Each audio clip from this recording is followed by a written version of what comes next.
Nome: Paulo Freire. Data de nascimento: 19 de setembro de 1921. Local: Recife, Pernambuco. Cor dos olhos: castanho. Raça: humana.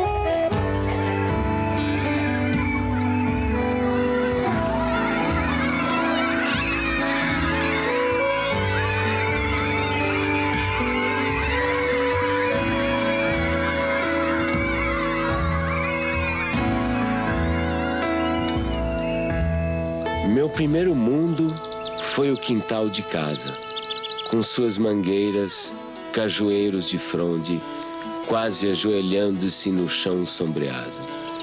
Ali engatinhei, balbuciei, me pus de pé, andei, falei. Eu fazedor de coisas, eu pensante, eu falante. Durante muito tempo, muita gente me pensou em mim ou falou em mim como se eu fosse um especialista em métodos e técnicas de alfabetização de adultos. Não é que eu ache que ser um especialista em alfabetização de adultos é uma coisa inferior. De jeito nenhum, eu acho uma coisa de uma importância enorme. Mas só que a minha preocupação desde o começo era um pouco mais gulosa do que essa. Quer dizer, o que eu buscava já naquela época, nos anos 50, era uma crítica à educação brasileira. Em Angicos, uma pequena cidade no sertão do Rio Grande do Norte, à beira da antiga estrada de ferro, começaram uma revolução. Sua primeira fase durou apenas 40 horas. O alvorecer de autêntica reforma de base que está repercutindo em todo o Brasil e que possivelmente logo envolverá o país inteiro.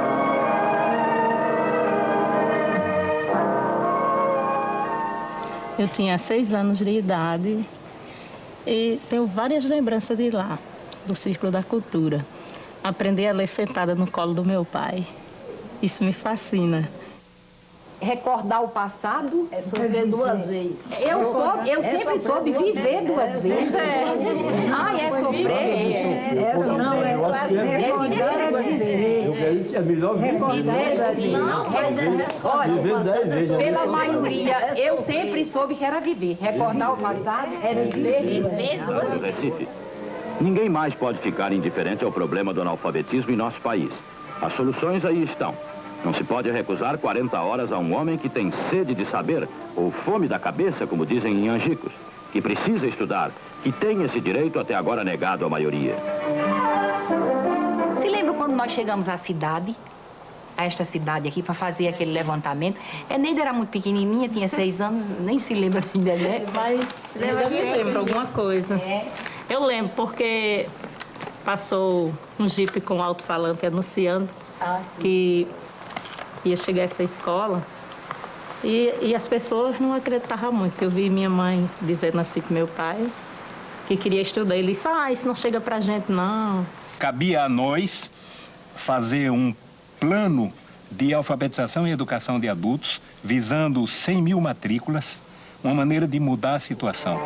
Nós fomos recrutados, participamos de um treinamento e a primeira providência nossa foi nós nos deslocamos para Angicos para fazermos o levantamento do universo vocabular.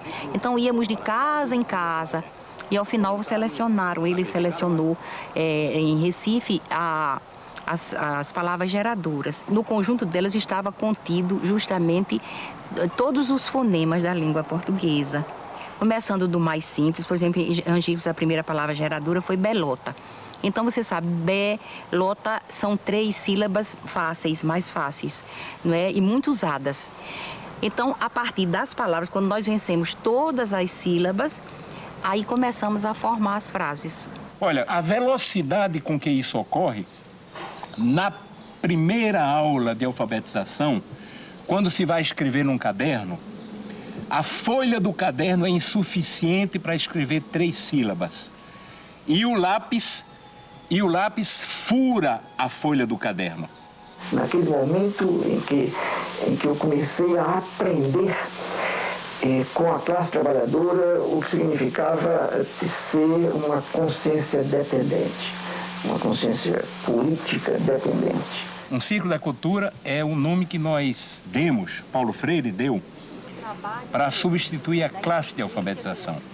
Porque na classe de alfabetização permanece aquele sentimento de A sobre B, ou seja, de um professor que dita, um professor que diz, que transmite uma educação bancária, entende? E alguém que recebe. Quando nós chegamos em casa às 10, 8 horas da noite, 7 horas da noite, os meninos estão endiabrados porque não comeram bem, estão sujos, não tem água para tomar banho. Os meninos estão com fome, chateados, cansados, aborrecidos e impertinentes, e nós não podemos deixar de dormir, porque no dia seguinte, às 4 horas da manhã, a fábrica apita para acordar o bairro inteiro. E aí dizia ele: agora, como é que o senhor vai querer que, com uma situação como essa, a gente tenha o diálogo que o senhor quer? E o morto, quer dizer, o homem fez naquela noite uma análise de classe que eu não tinha sido capaz de fazer. Noite após noite, 1 hora por dia, aula. E é o voto. Quem vende o voto não pode mais reclamar trabalho. Quem vende o voto é a massa. O povo vota com consciência. A política, né, na época, havia muita pressão, né, aos movimentos sociais e nós estávamos em pleno trabalho de alfabetização em 64, quando houve o golpe. E quem estivesse naquela escola estudando, quando viesse, aí pegava aquele povo todinho e levava, prendia. Sim, aí todo mundo ficou com medo, né? Eu sei que papai chegou em casa e disse: olha, minha filha, mamãe, você ajuda que for de papel, ajunte papel, lápis, livro e faça um foguinho, bota em cima e toca fogo em tudinho. Desse mesmo jeito eu fiz.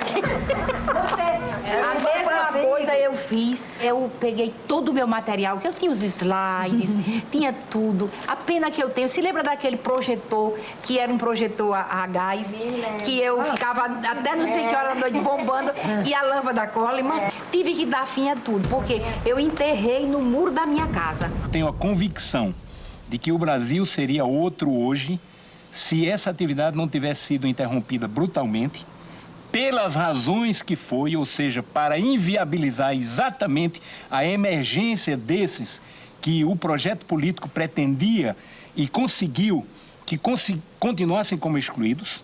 O objetivo foi esse, não foi outro. Não era nada pessoal contra Paulo Freire, contra mim, contra quem participou dessa atividade. E eu sempre me emociono e fico me lembrando, porque aquilo era feito com o coração. Com amor, né? Com amor. Sei votar, aprendi a escrever meu nome. Tive em outras escolas, mas o que mereceu mesmo, que descolou mesmo, que eu me orgulhei em dizer eu não sou mais analfabeto, foi Paulo Freire. Paulo Freire colocou o oprimido na história. Ele deu visibilidade a alguma coisa que estava lá historicamente sendo invisibilizada pela cultura dominante. Então, pondo no palco da história o oprimido, ele estava fazendo um ato revolucionário. A concepção antropológica de Paulo Freire é muito simples. Primeiro, você é um ser curioso. Então, a curiosidade é uma categoria fundamental, principal. Segundo, você é um ser inacabado, incompleto, inconcluso. Portanto, você precisa do outro, né? E terceiro, né, se você nasceu como um ser de ligação, conectivo com o mundo, e você comparte com o outro, né, compartilha com o outro o mundo, né? Esse mundo está em transformação, portanto, a antropologia de Paulo Freire está baseada na ideia de que o ser humano está em constante evolução, em constante transformação. Primeiro, se nós somos um ser curioso, a primeira coisa que vamos fazer é ler o mundo. Então, a leitura do mundo é um princípio fundamental da teoria do conhecimento de Paulo Freire. A segunda é a tematização. Pegar aquelas palavras geradoras, aqueles princípios geradores, aquilo que o povo conhece, no caso do método de alfabetização, né? Aquilo que o alfabetizando conhece, e descobrir o que significa. E a terceira é a problematização.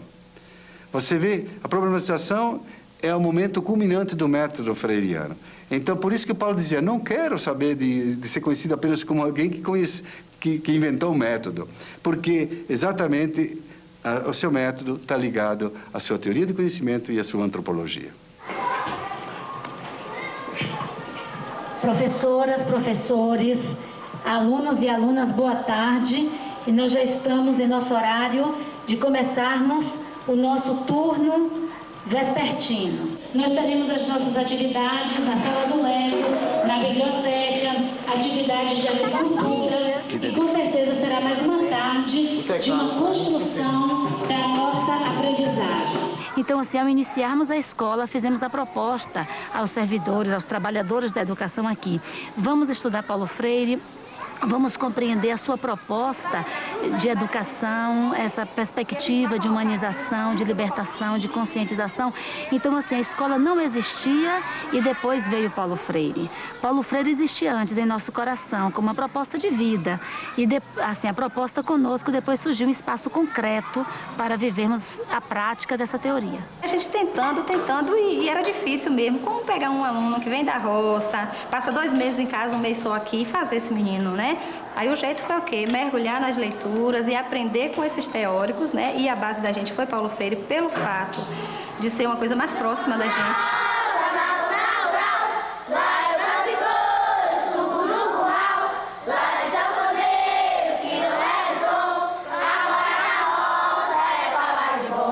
As crianças que nos chegam muito diferentes das crianças que são urbanas. Naturalmente, quando elas chegam, elas não conhecem o vaso sanitário, que pra gente é um valor. Isso ainda me emociona. Saber que muitas das nossas crianças tiveram que usar muito tempo o quintal da escola porque não sabiam usar um vaso sanitário. Então elas chegam aqui, às vezes, com um comportamento muito agressivo, né? Às vezes nós temos crianças aqui trazidas pelo conselho tutelar, crianças que a gente não conseguia chegar junto, tocar, porque elas resistiam.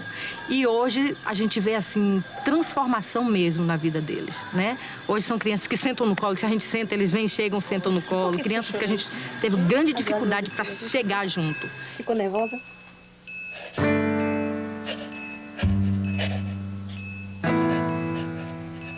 Para mim, o exílio foi profundamente pedagógico. Quando exilado, tomei distância do Brasil, comecei a compreendê-lo melhor. O exílio, rapaz, o exílio me deu muito. Só que o preço do dado é equiparado, tá fazendo? A quantidade que tu ganha é a quantidade que tu tem que pagar. O preço é alto, o preço é e foi alto. Olha, eu só não te diria que eu me sentia destroçado, porque, afinal de contas, é muito difícil que eu me destroce, entende?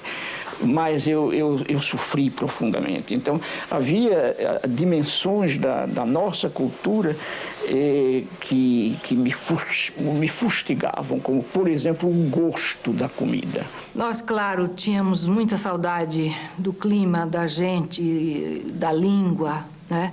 Mas a estrutura familiar na questão da comida, por exemplo, do universo, né, da cultura, nós tínhamos tudo. Todo dia minha mãe arrumou feijão não sei aonde e galinha de cabidela que ela achava no mercado Las Vegas, trazia e fazia a jeba da galinha.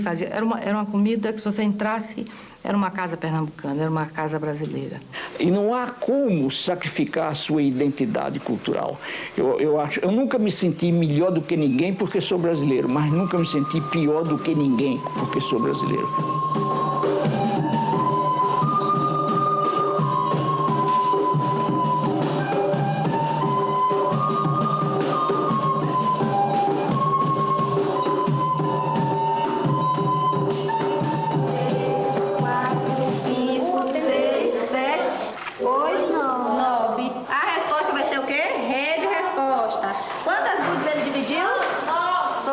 9 gudes para cada colega. 9 gudes. Isso aqui é uma ferramenta chamada sacho. Ele tem uma ponta justamente para poder fazer o quê? Para poder fazer a cova, né? Então nós vamos fazer a cova e a beterraba já está aqui. Nessa posição ela não pode entortar a raiz porque senão vai deformar. E aqui nós vamos fazer esse procedimento. Pronto, tá faltando. Coloque aí no local, um pouquinho mais, ó. A raiz ficou um pouco baixa. Ao retornarem para casa, eles levam daqui da escola algumas sementes. Cenoura, beterraba, das hortaliças que eles já cultivam aqui.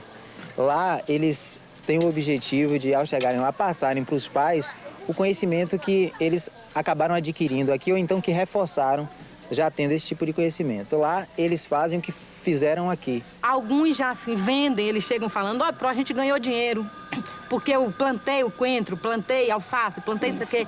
E aí eles vendem isso e ganham dinheiro, né? Aí ensinei a meu pai, a fazer assim como o professor ensinou. E ele sempre ensina, traz a semente da planta, ensina como é que os professores lá ensinam para eles plantar. Eu digo, já aqui nós plantamos diferente. Nós samei a terra toda. Ele, não, mãe, não é assim. O professor lá ensina para nós fazer arleira e samear a sementinha. Depois, se tiver junto, ele vai, arranca um pouco daquela muda para poder ficar mais embastido. Ele sempre conta tudo. O exercício de tornar-se capaz de ler e escrever exige de quem realmente aprende uma postura de sujeito que cria o seu próprio aprendizado. A comunidade freiriana, para nós, né, é esse conjunto de instituições, pessoas que partilham a identidade do legado de Paulo Freire, né? E o que significa isso? Na verdade, são associações, grupos, instituições que vão se formando no mundo. Por exemplo, Portugal e Espanha. Em Portugal ocorreu o Fórum Paulo Freire em 2004, este ano agora, 2006, né, na Espanha. Enfim, são centros de estudos, né, freirianos, né, pesquisas, espaços de formação educacional. Oi, Luísa Cortesão. Primeiro, quero te agradecer muito pela sua contribuição aí de Portugal nesse documentário. Gostaria que você falasse um pouquinho o que é que vocês estão realizando, a experiência freiriana do Instituto aí. Está a ver, portanto, são debates muito aprofundados e muito fundos sobre questões teóricas que têm que ver com problemas que são sentidos na realidade.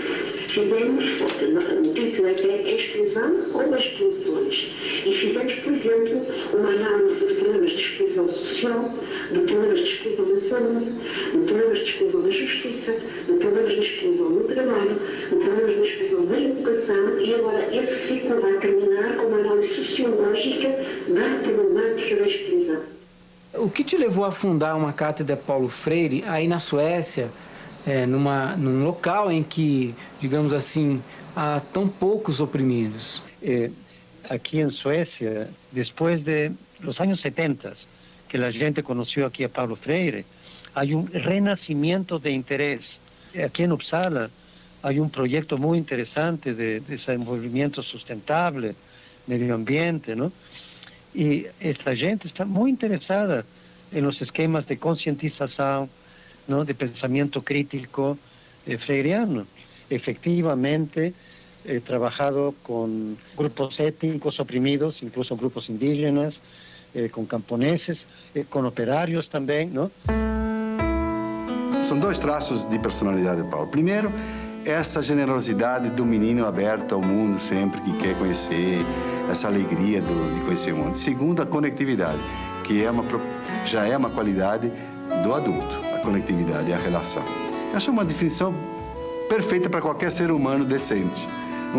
Ser um menino é guardar um pouco toda aquela carga de emoção da criança e a conectividade, que já é um projeto das pessoas adultas. Paulo Freire foi um menino da zona rural igual a gente, que aprendeu a ler debaixo da sombra da mangueira, que gostava de ler, gostava de escrever. Foi um homem que queria transformar o mundo.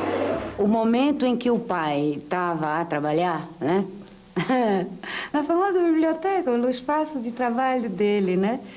Eram momentos assim que as brincadeiras mais ruidosas nossas, né, tinham que ser, né, afastadas, porque o pai, quer dizer, são coisas que ficam assim, né, são mensagens, estás a perceber, que te marcam rotundamente o corpo, né? Ele era uma pessoa frágil à maldade humana. E minha mãe sustentava a reversão disso no sentido: acorda, Paulo! O que é que você está pensando da vida, Paulo? O que é isso? O mundo é isso mesmo, Paulo?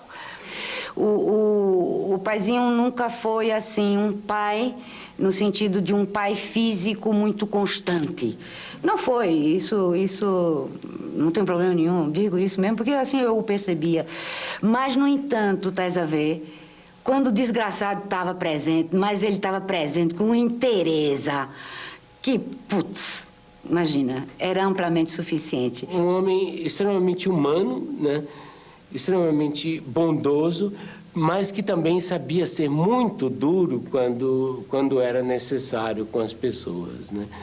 Quer dizer, ele tem uma frase dele que diz assim: se alguém quiser me insultar, que me chame de santinho.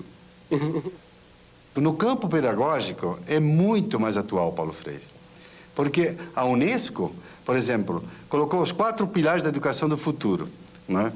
Aprender a aprender, aprender a conviver, aprender a fazer e aprender a ser. São esses 4 pilares.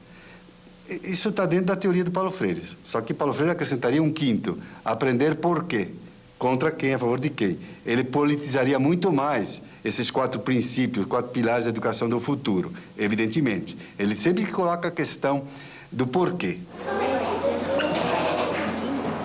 Vocês sabem o seguinte, que o computador, ele é feito de partes. Nosso trabalho aqui parte da realidade desses educandos que vêm da zona rural, né? A gente procura estar trabalhando com tudo que é próprio do cotidiano deles, mas a gente não permanece, né, nessa realidade. A gente começa a trabalhar justamente inserindo a internet, a informática, né, nessa vivência dele aqui, para que ele transforme essa vida. E abrindo possibilidades novas para eles, né? São 600 crianças divididas em 3 grupos.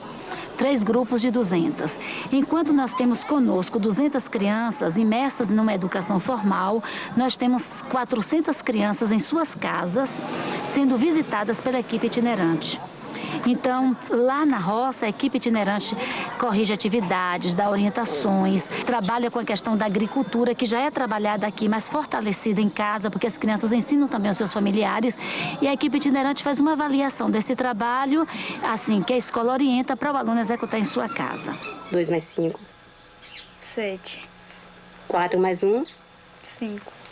Então, a senhora tem que dedicar, assim, dar um tempo para ela, para que ela possa estudar. Porque a gente sabe que ela ajuda a senhora na lavoura, mas ela tem que ter, assim, um tempo disponível todo dia para fazer a atividade dela. Tem pais que dizem assim, que 2 meses em casa, eles ainda dizem assim, professora, não deu tempo para os filhos fazer as atividades.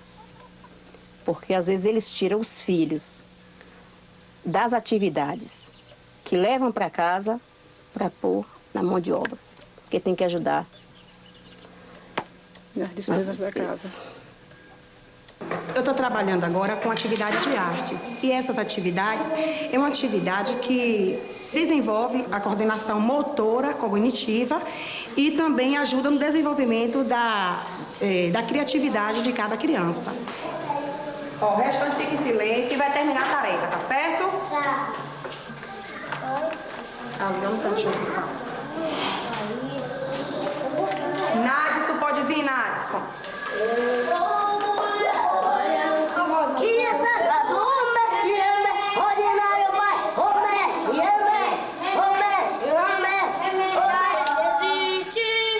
E tomar o banho bem o quê? Passar o sabonete no corpo, atrás, no banho, tira a calcinha e tipo os meninos tiram a cueca. Lave a parte íntima de vocês bem lavada. Fica lá sujinho, aí vai criando sujeirinha, sujeira, e daí Criador?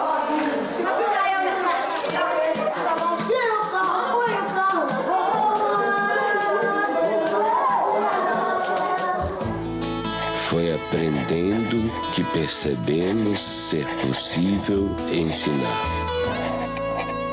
O que nós vamos fazer hoje é uma coisa que alguns alunos nossos já têm experiência da disciplina Política e Problemática da Assistência, que a gente vai promover um círculo de cultura, tá? Nesse círculo de cultura nós vamos tratar hoje da doença infantil como uma patologia social e uma patologia orgânica, tá? Vocês receberam um texto, esse texto vocês já leram. A gente trabalha com uma pedagogia problematizadora, trazendo os casos, que a gente chama de casos da saúde, né? Transformando esses casos em situações existenciais, né? Então começa já a interface com o método, a pedagogia freiriana. E aí a gente chega para ela e diz, o que está acontecendo? Uma pergunta assim geral. E aí ela desaba, ela tinha passado a noite na rua, porque ela tinha sido agredida em casa, e ela não tinha como voltar para casa, passou a noite na rua. E aquela criança, na realidade, aquele sintoma que ela estava apresentando, que era uma dificuldade, né, respiratória, e que se de repente o profissional não tem um olhar atento, ele vai funcionar a veia, fazer a medicação, e ela vai voltar para casa ou para a rua, que no caso era. Então, essa doença, às vezes, quando chega, né, a gente tem que olhar muito mais do que aquela dificuldade da respiração, né? A gente tem esse convívio, esse contato maior, a gente tem uma maior autonomia, né, frente aos pacientes, então a gente pode ter essa troca mesmo. E lá a gente vê os casos de reciprocidade de mão dupla e a de uma via só. Quando você chega a um paciente e talvez nem dá um bom dia, já chega fazendo os procedimentos que tem que se fazer, é uma outra forma de reciprocidade, entendeu? E quando você chega falando, bom dia, como você tá, tudo bem? E aí, acho que você perde um minuto a mais, e às vezes nem é perda, é ganho, porque você vai ter o melhor atendimento mesmo para esse paciente. Ensinar não é transferir conhecimento, mas criar as possibilidades para a sua produção ou a sua construção. Quem ensina, aprende ao ensinar, e quem aprende, ensina ao aprender.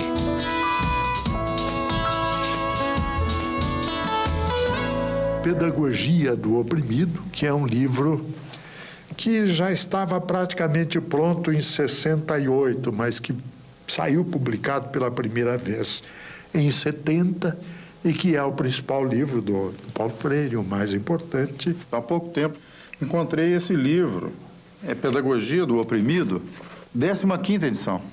E aí, quando abri o livro, me surpreendi com uma série de anotações do próprio Paulo Freire, do punho dele. Ou seja, é bom até avisar os leitores que a edição autorizada para ser lida mesmo é da 16ª em diante da Pedagogia do Oprimido, porque ele corrigiu o livro todo. Mas o que é mais interessante, isso contesta, é uma das provas do rigor do Paulo Freire com relação ao pensamento. Eu considero a obra de Paulo Freire, e ele também a considerava, eu ouvi depoimentos dele nesse sentido, não como uma obra do terceiro mundo. Ele disse, eu não quero escrever uma pedagogia exclusiva para o terceiro mundo, né? Eu acho que colocar Paulo Freire no terceiro mundo e sectarizá-lo no terceiro mundo significa não querer ver a opressão na sua totalidade que vem do primeiro mundo.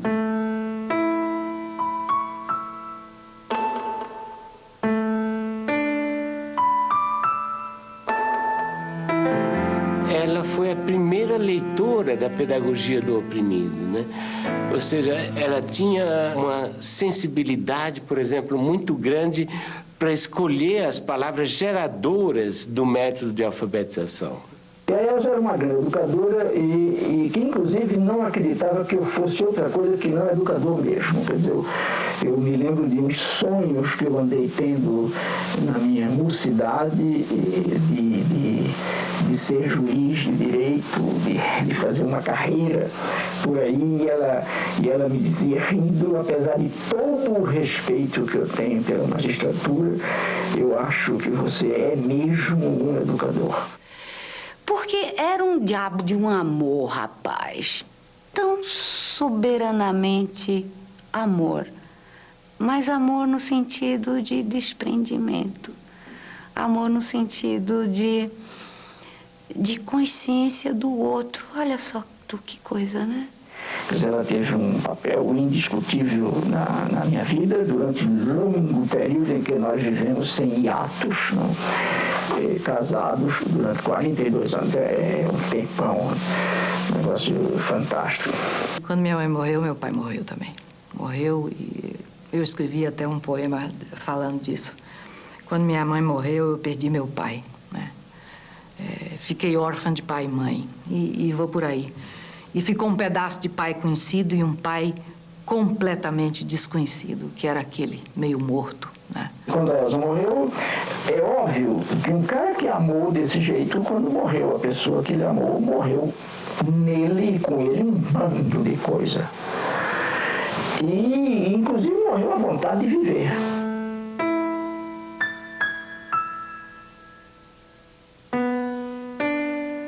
Eu encontrei um Paulo maduro, um homem seguro, um homem cortês, extremamente amoroso, criativo e que se oferecia a mim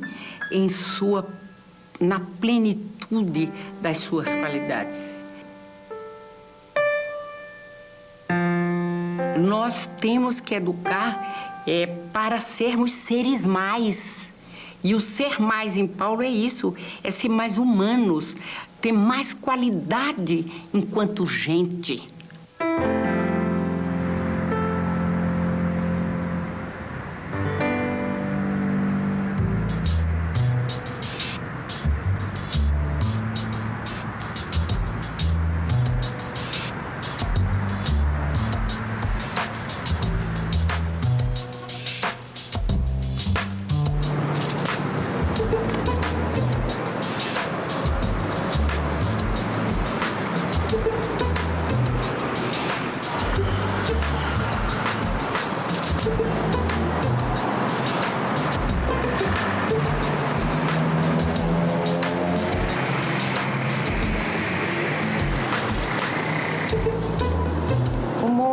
É um movimento de alfabetização, né, que surge junto às camadas populares, buscando uma nova maneira e uma nova perspectiva de alfabetização, né, vinculada principalmente a esse pensamento e essa filosofia freiriana.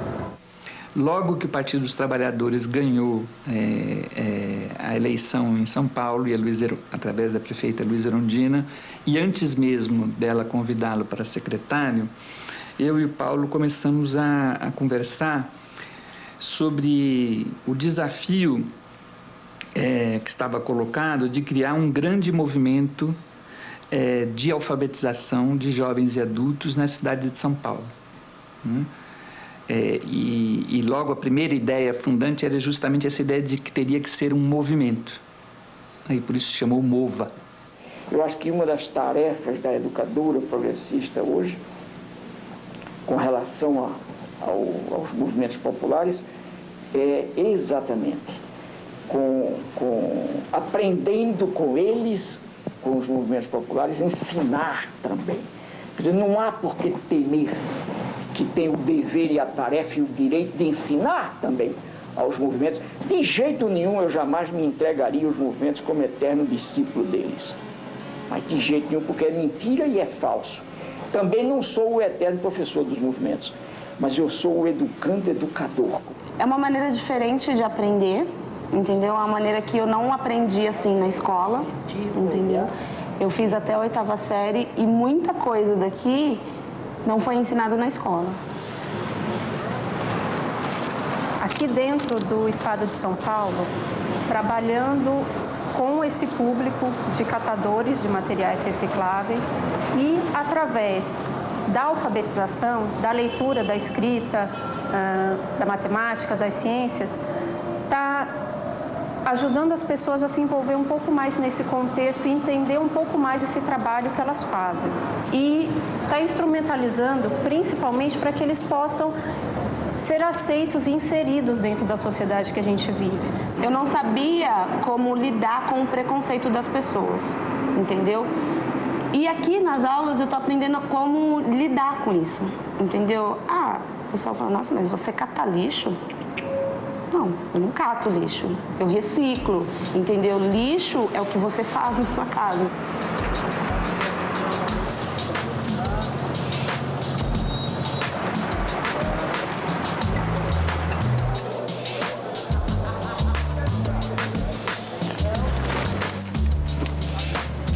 Eu estou aprendendo mais a me comunicar mais com as pessoas, né, que é um pouquinho fechado e ficar mais extrovertido, né? Por causa da maneira que a gente aprende, né? Não é uma coisa assim que a gente chega na escola e não sabe o que vai fazer. No fim da aula a gente já sai satisfeito porque realizou alguma coisa. Depois que a gente criou essa poesia, com esse tema, coletividade, o que teve de importante com isso depois? Muito importante porque a gente é capaz de fazer uma poesia, né? Existe muita criatividade para isso, mas muitas vezes a gente no coletivo consegue conquistar mais ideias, né? Quem quer escrever Tempo Perdido? Minha poesia, estar com você. Sou uma pessoa muito contente e alegre, gosto de estar perto de vocês. Aprendo a ler, aprendo a escrever. Meu nome é Ailton, sou pobre de dinheiro, mas sou rico de saúde.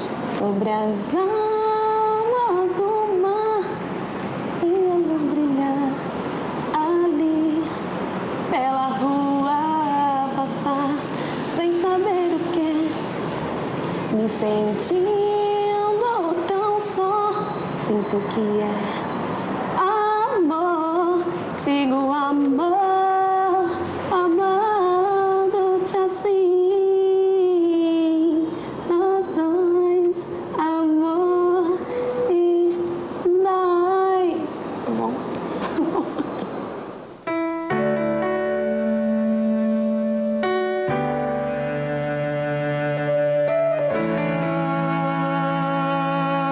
Acho que a gestão de Paulo Freire à frente da secretaria marcou, né, para sempre a possibilidade, né, do desenvolvimento de uma educação pública, popular e democrática. Eu acho que houve uma preocupação, né, muito profunda com valorizar, né, a figura dos educadores e das educadoras da rede municipal. E aqui é preciso fazer um parênteses para dizer que eram considerados educadores e educadoras não só os professores, mas todas as pessoas que constituíam, né, o espaço da escola, a merendeira, o zelador, os funcionários, né? Eu sou um intelectual que não tem medo de ser amoroso. Eu amo as gentes e amo o mundo. E é porque amo as pessoas e amo o mundo que eu brigo para que a justiça social se implante antes da caridade.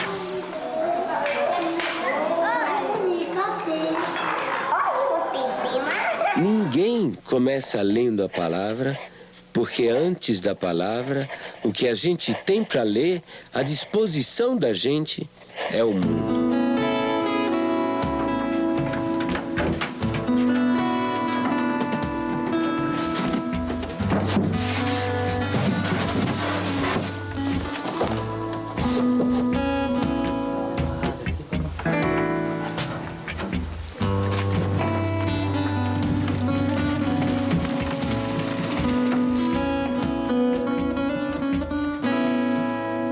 Se não tivesse esse curso aí, né? Nós não aprendia mais a ler, não aprendia nada. Ia ficar pro resto da vida sem saber ler nada. Porque a pessoa que não sabe ler, praticamente ele é cego, né?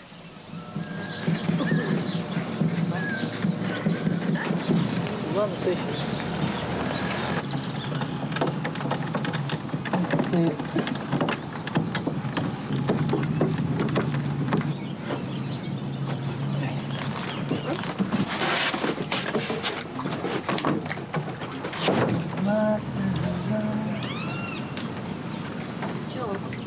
Se você já sabendo ler, sabendo escrever, a gente fica mais seguro, né?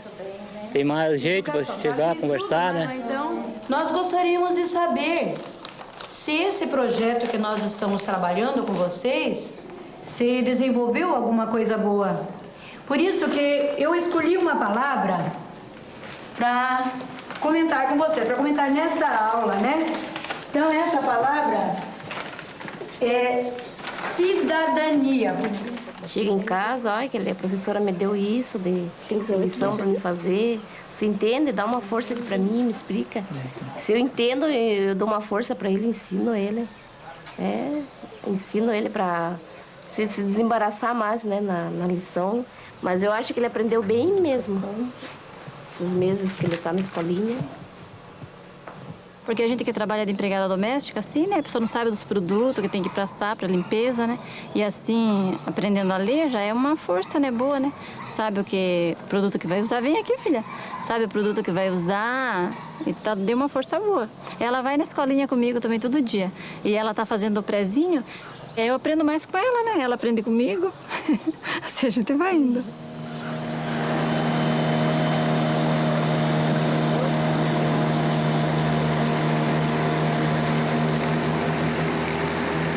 Comecei a dar aula para eles, eu pensei que eu não fosse conseguir, né? Eu pensei que eu não fosse conseguir devido à dificuldade deles, porque eles chegaram para mim cruz, né? Não sabiam nada. Aí eu comecei, passou umas 2 ou 3, acho que não chegou a um mês de aula, chegou uma das alunas e falou: ah, Miriam, eu consegui ir na Previdência Social, sozinha. E fiquei até emocionada, né? Quando eu vi assim, né, o Ministério, né? Aí, olhei assim, aprendi a ler. Para mim era uma emoção. Porque na época que a gente era jovem, eu não podia, não tinha oportunidade para estudar, né? Eu só trabalhava. Então,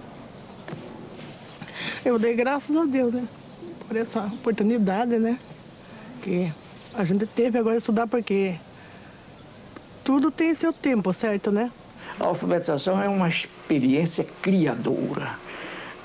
E significa que o alfabetizando tem que criar, tem que montar, para usar uma expressão mais técnica, o seu sistema de sinais gráficos. Quer dizer, ele tem que ser, no fundo, o arquiteto desta produção ou desta criação, obviamente ajudado, ele ou ela, ajudado pela educadora ou pelo educador. Para mim, deu muito serventia, né? Porque eu tinha problema de falta de letra. Para me escrever, eu comia muitas R, eu trocava assim, sabe? Agora não.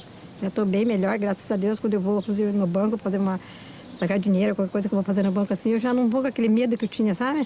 Então eu já vou ciente do que eu estou fazendo, né?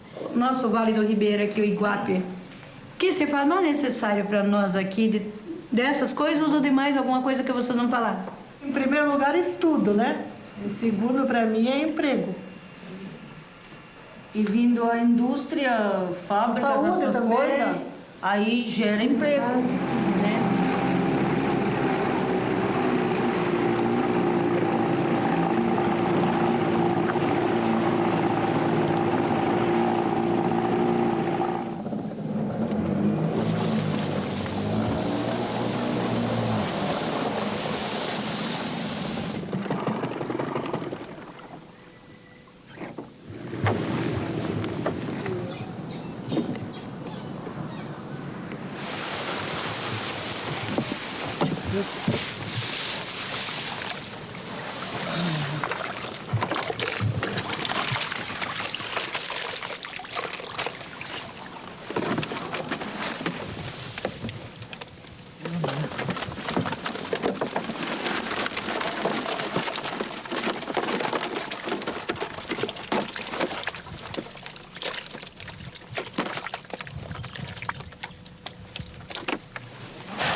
E outra pessoa aprendendo a ler e escrever pode pegar também pode arrumar um outro serviço melhor, né?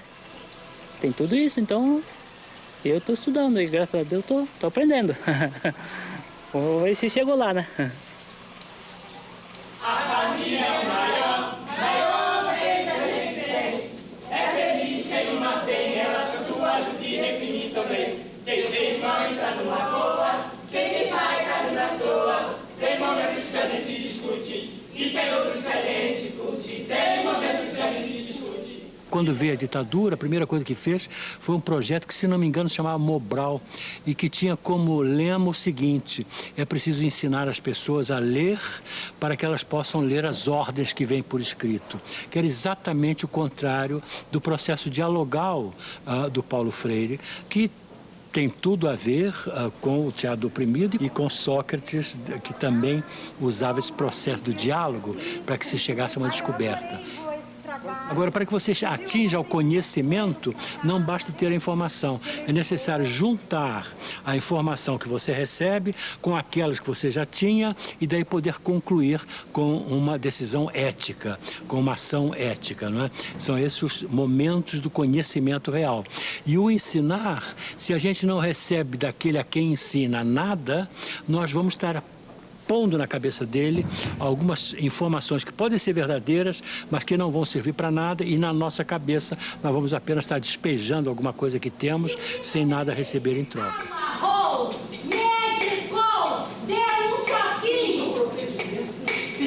Eu não tenho dúvida nenhuma de que eu não posso ser entendido fora de uma compreensão da ética em mim e da política em mim. Eu acho que nenhum educador, nenhum pensador da educação está afastado disso. Quer dizer, a educação, enquanto formação humana, é um esforço indiscutivelmente ético e estético. Quer dizer, não há como separar também a decência da boniteza. Entende? Quer dizer, a educação, enquanto busca de boniteza, necessariamente procura a decência do ser.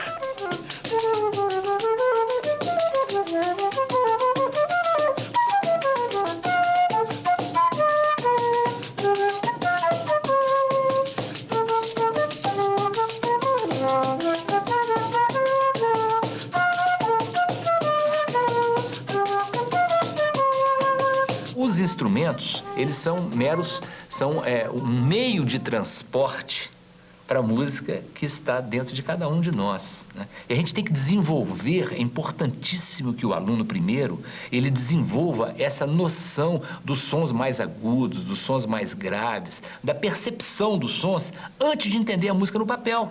Agora presta atenção no que eu vou tocar para vocês. O som mais grosso, esse aqui, ó, esse som mais grosso, é esse som aqui. Agora tem esse outro dó aqui, olha. É um som um pouco mais agudo, ó. Esse. Agora esse outro é um pouco mais agudo.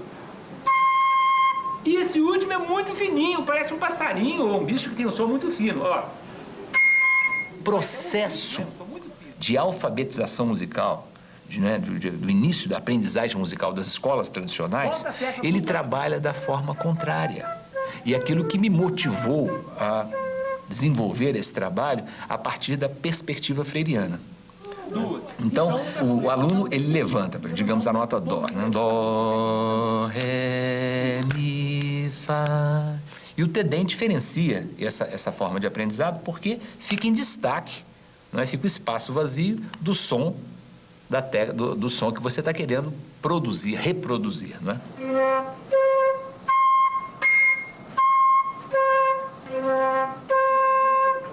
Qual foi?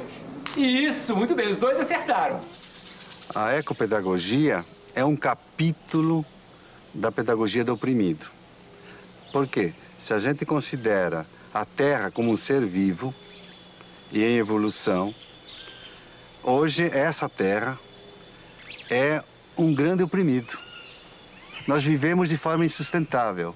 Nós temos tudo para destruir o planeta, não pelas bombas atômicas. Nós podemos destruir hoje o planeta pelo modo insustentável de vida que vivemos nesse planeta. Então, nós temos que refundar os princípios da pedagogia para que ensine as crianças, jovens e adultos a viverem de forma sustentável, a terem um estilo de vida sustentável.